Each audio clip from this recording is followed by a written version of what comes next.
Dani, eu queria dizer o seguinte. O Flamengo fez 1-0. Sim. O Flamengo fez um gol legítimo. E esse gol acontece no começo do jogo. Sim. No começo do jogo. Se esse gol é validado e deveria ter sido validado, a postura do Cuiabá era outra. Os caras vão ter que abrir, vão ter que sair pro jogo, porque era derrota. Você entendeu? Num jogo desse, quando o futebol de hoje marca-se muito bem. Todo mundo coloca os jogadores atrás ali da bola, é aquilo que você falou, estaciona um ônibus em frente ao gol. Então é difícil. E não é sempre que você está inspirado para fazer, encontrar os espaços, para quebrar linhas, etc e tal. O Flamengo fez um gol. Sim. Se aquele gol é validado, o jogo era outro. Completamente diferente. E teve um pênalti no Vitinho no final do jogo. Sim. Teve um pênalti no Vitinho no final do jogo. Sim. Entendeu? É claro, o Flamengo menos do que ele normalmente rende. Eu tô vendo aqui, né? O Flamengo, a entrada do Gustavo Henrique, ela se deu no final do jogo. Ele não colocou o Gustavo Henrique para lançar a bola na área aos 10 minutos do primeiro tempo. Aconteceu aos 45 do segundo tempo. Os outros jogadores que entraram, Vitinho no lugar do Everton Ribeiro. Isso acontece sempre. Aí entrou o Kennedy no lugar do Thiago Maia, para tentar dar um pouquinho mais de força ofensiva, porque o Thiago é um jogador mais defensivo e o Kennedy é um jogador mais ofensivo. Aí entrou o Vitor Gabriel no lugar do Gabriel Barbosa, e a explicação o Renato já deu. Sim. Eu não acho que houve mexida errada. Não acho. Eu acho que foi um jogo difícil. O Cuiabá soube se defender. E é difícil você jogar contra times assim. Aí você faz um gol com 15 minutos de jogo, a arbitragem anula. Você entendeu? Sim. Não é fácil. Mas eu não acho que teve nada de errado com o Flamengo ontem. Foi uma circunstância. Foi uma circunstância. O que machuca o flamenguista e a mídia flamenguista é que, caramba, o dia que o Atlético perde, a gente não ganha do Cuiabá. Isso deixa o cara irritado. Mas o Flamengo jogou para ganhar. Se aquele pênalti é marcado, talvez ele fizesse 1-0. E o gol do Michael deveria ter sido validado. O Flamengo fez um gol. E não foi marcado. E ele foi prejudicado pela arbitragem ontem. Isso é claro. Foi prejudicado pela arbitragem e defender muito bem. Se você pegar a campanha do Cuiabá nos últimos 10 jogos, no segundo turno, é uma campanha muito boa. O time se acertou, se achou ali no comando do Jorginho. Empata, mas não perde, né? O Renato ontem, Edu, na entrevista, ele fala que é mais difícil destruir do que construir no futebol. E ele repete isso várias vezes. Aí vou te passar, Paulo Onobre é o amigo que manda mensagem aqui pra gente. Depois é só Abel Ferreira que é reclamão e chorão. O Renato Gaúcho reclamou, choramingou na entrevista todinha ontem. Quero te ouvir sobre a entrevista e sobre essas substituições também, claro. Não, só mandar um abraço para Paulo Onobre. É que quando a gente fala do Abel, é que o Abel tá realmente, ele tá às vezes com algum conto, alguma coisa, ele imagina coisas, né? Não, a imprensa, isso aqui. Só acho que tem esse lado também, os treinadores estão muito abusando desse tipo de discurso. Mas sobre o Renato, eu concordo com o que disse o Sormani, só que eu vou acrescentar e fazer uma reflexão, até, Sormani, olhando para a sequência da temporada do Flamengo. Claro que o Palmeiras não vai jogar assim na final da Libertadores. O Palmeiras vai querer o título, o Palmeiras vai...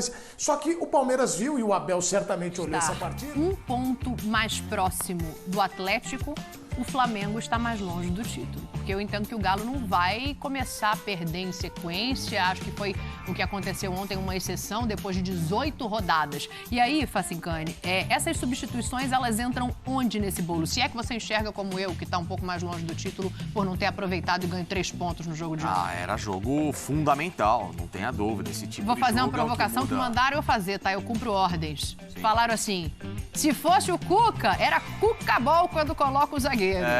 Mas ele colocou aos 45 do segundo tempo. Não, é o que eu falei. Por mais que o Flamengo tenha feito gol, que a arbitragem tenha prejudicado no fim também no pênalti com o Vitinho, mas você não pode pegar dessa muleta para fazer a explicação do resultado que não aconteceu. São dois debates diferentes. Uma coisa é muito claro que o VAR errou e o Flamengo foi prejudicado. Uma coisa é Agora isso. Agora tem um perfeito. intervalo ali entre um erro e o outro. Sim. Meu amigo, o jogo andou, correu. Vamos lá, vamos tentar então desenvolver essa história. Sim. Não dá. Se o gol não foi validado, não vai mudar. Não vai ser validado depois de meia hora. Ah, não, realmente, Renato, você tem razão, toma o gol. Não vai. Você tem que, ao longo do jogo, destrinchar essa história, tem que enxergar o porquê que o Cuiabá está tão fechado, como quebrar essa marcação fechada, porque equipes de grande qualidade, a gente já viu, e aí se a gente traz o comparativo com o futebol europeu, em que lá se equivale, não é que lá o time muito ruim, ele se fecha e ele acaba às vezes... Não, eu já vi times lá na Europa, do nível do Cuiabá no comparativo proporcional, tomar 4, 5 mesmo jogando fechado, entendeu? Por quê? 5. É o que você tem que fazer, é enxergar qual é o recurso disponível naquele momento para você inverter uma história, um fato novo dentro do jogo. Então muda o sistema, sai da linha de 4, vou para 3 linhas, eu vou subir 5, 6 jogadores para criar no meio campo, eu vou empurrar os caras. Sim. O Renato, para mim, morreu tem um ponto para mim. Deixa eu te fazer uma provocação. Então você para a torcida do Flamengo... Novo, raro? Eu trato todo mundo tão bem, eu não sei que vocês me tratam assim, gente. Então motivo para a torcida... Na verdade, a provocação é a torcida do Flamengo vai cair matando aqui agora. É motivo para esta torcida ficar preocupada com o adversário que baixa linhas? E aí eu já estou pensando, sim, numa final de Libertadores, porque o Palmeiras, não estou comparando, não vai fazer a mesma coisa, eu vi mas que também é capaz... Foi tua prima que estava nervosa com essa linha baixa, não foi? Ela ficou. O Palmeiras, mas eu vou ajudar tua prima aí. Só que aí o Palmeiras, só para concluir, ó, o Palmeiras pode baixar as linhas e a diferença é que quando vai ao ataque tem muito mais qualidade. Eu vou te falar uma coisa só para passar pro Facincani, que eu vi que ele já deu. Falou o negócio da final do dia 27. Não, porque eu não vou passar pra você, na verdade. Vai ser uma troca de bola. Nervoso, eu gosto assim, ó. Não, porque é rapidinho. Distribuindo bola. Você falou dia 27, ele até mudou Até pra deixar muito tranquilo a tua prima, porque o Palmeiras jogou de linha abaixo contra o Flamengo em todos os duelos recentes e perdeu todos. Também não é bem assim. Vamos pontuar uma outra situação aqui, Dani. Eu acho que tem argumento pra todo mundo. Se você quiser olhar apenas pro jogo de ontem, se você quiser se agarrar à situação do VAR e pensar, poderia ganhar do Cuiabá? Flamengo poderia ganhar do Cuiabá. Sim. Por conta dos erros, não ganhou. Agora, você quer olhar só para esse jogo de ontem ou você quer olhar que esse Flamengo tem uma semifinal de Copa do Brasil, esse Flamengo tem uma sequência de Campeonato Brasileiro que ainda briga pelo título e esse Flamengo ainda tem uma final de Libertadores? Porque o Flamengo, na maioria dos jogos, ele vai encarar times fechados. E ontem, nesse intervalo de tempo que eu falei, entre um erro do VAR e outro, olhando para frente, o Flamengo ofereceu pouco do ponto de vista de repertório ofensivo. Esse é o debate do VAR é um. O debate do jogo de ontem é um. Poderia ter vencido, é um. O debate do que esse Flamengo pode oferecer e não oferecer ontem é outro. E acho que é nisso que a gente está falando. Sim. E é nisso que a tua prima está preocupada aí com o jogo dia 27. É nisso que o torcedor do Flamengo, quando sai ontem, alguns vaiaram-se o time, ele olha e fala, esse time era para fazer mais. Esse time não é para passar 70, 80 minutos tentando. Não, mas é isso que eu vou falar. Tentando, amassar o Cuiabá e não conseguir. Então, tipo assim, essa é a preocupação. Entra assim, esse rapaz aí que você falou, pode repetir. Esse rapaz Arrascaeta... Por quê? É um cara que vai... O que ele acha? Ele acha um espaço, ele atrai um marcador que vai ter que sair daquela linha de 5 e vai abrir. Ele vai achar uma bola rápida. A velocidade do Arrascaeta não está na corrida, está no passo mais rápido. Está numa aceleração do pensamento. Exatamente. Por baixo velocidade. Então, assim, só que, vamos pensar também, para a sequência do Brasileiro, o Flamengo ainda não vai ter o Arrascaeta essa semana.